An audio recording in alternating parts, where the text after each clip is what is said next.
La Iglesia Evangélica Pentecostal Las Acacias presenta para ti un mensaje de reflexión y cambio, una palabra actual que impactará tu vida. He titulado este mensaje, Hambre en la casa del pan. Un título que tiene como un tono de ironía, Hambre en la casa del pan. Y está en el libro de Ruth, capítulo 1, versos del 1 al 6. Y leemos, dice, aconteció en los días que gobernaban los jueces que hubo hambre en la tierra, y un varón de Belén de Judá fue a morar en los campos de Moab, él y su mujer y 2 hijos suyos.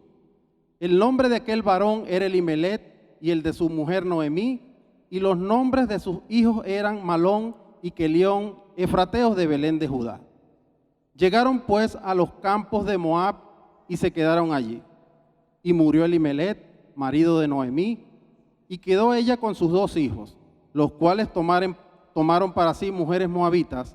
El nombre de uno era Orfa y el nombre de la otra Ruth, y habitaron allí unos 10 años.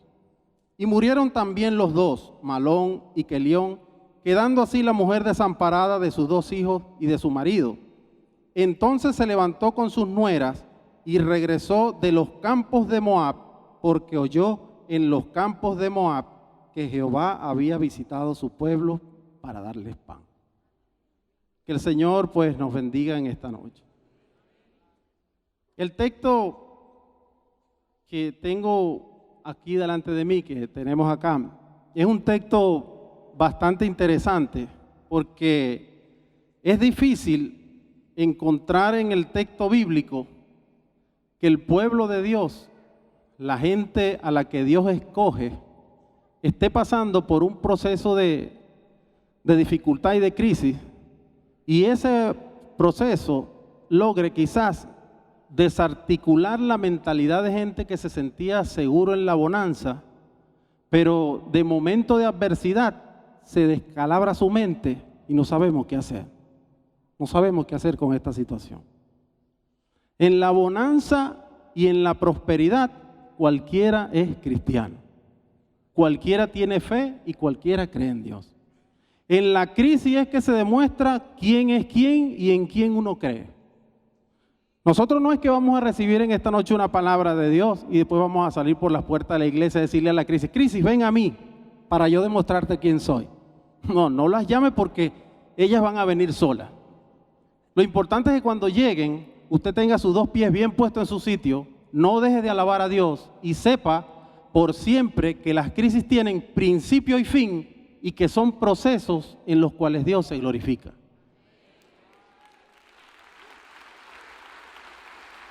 Aleluya. Y el texto dice que hubo hambre en Belén. Y yo digo casa del pan porque Belén significa la casa del pan. Y uno se pregunta, ¿cómo es posible que haya hambre en un sitio que se llame la casa del pan? ¿Cómo es posible que hayan crisis en la iglesia? ¿Cómo es posible que un cristiano tenga una adversidad? ¿Cómo es posible que estemos enfrentando un gigante, que se nos presente una prueba? ¿Cómo es posible, como me llama un amigo del extranjero y me dice, Luis, ¿qué pasa en Venezuela?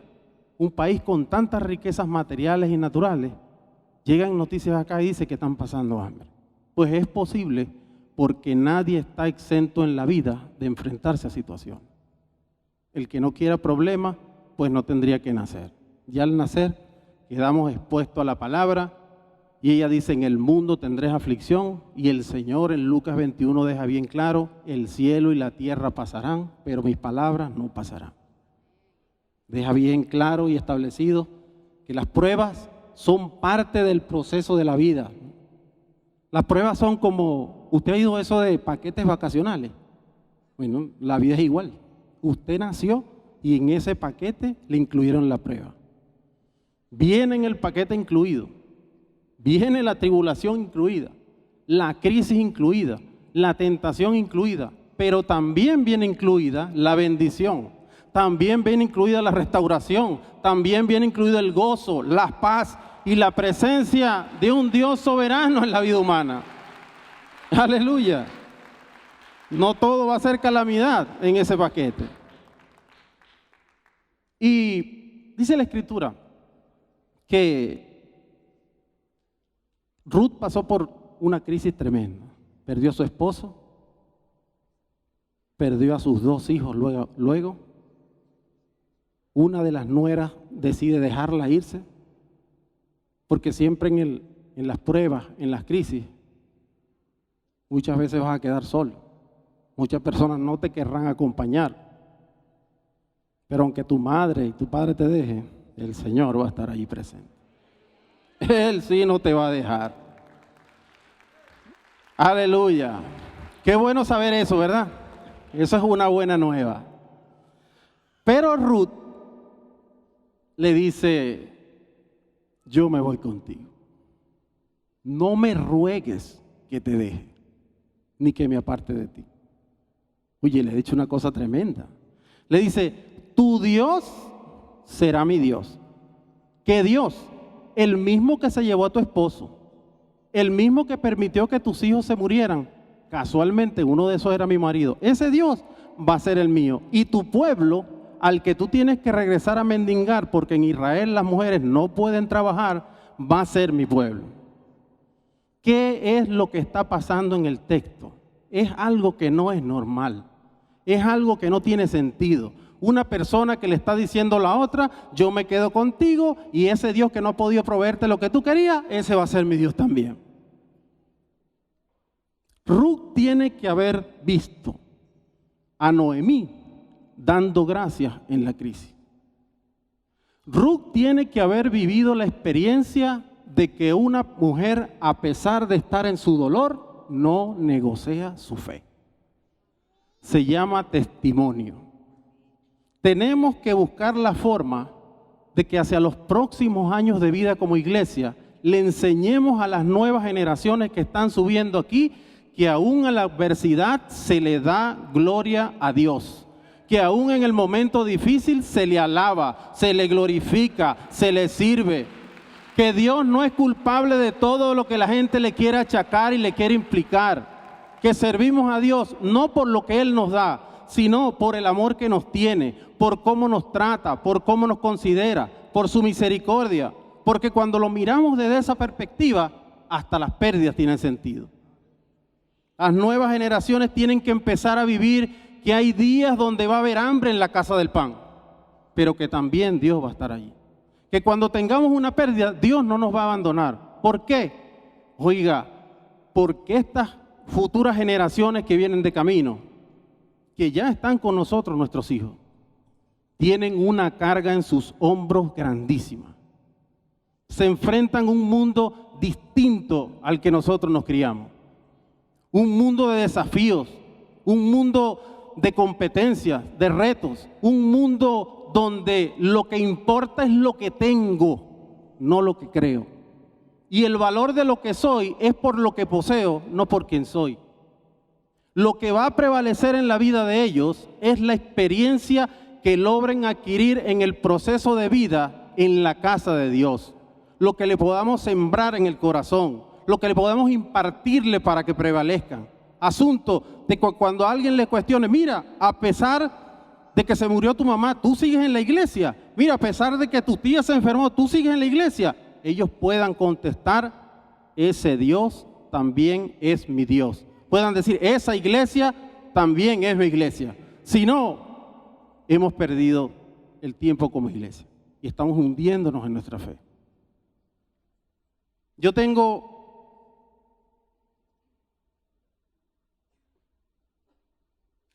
dos hijos. María Gabriela, de 18 años, y Luisito, de 13 años. Y mi esposa y yo,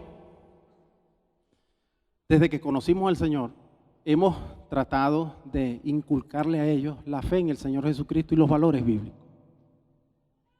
Y fin de semana anterior, cuando nos tocaba regresar de viaje,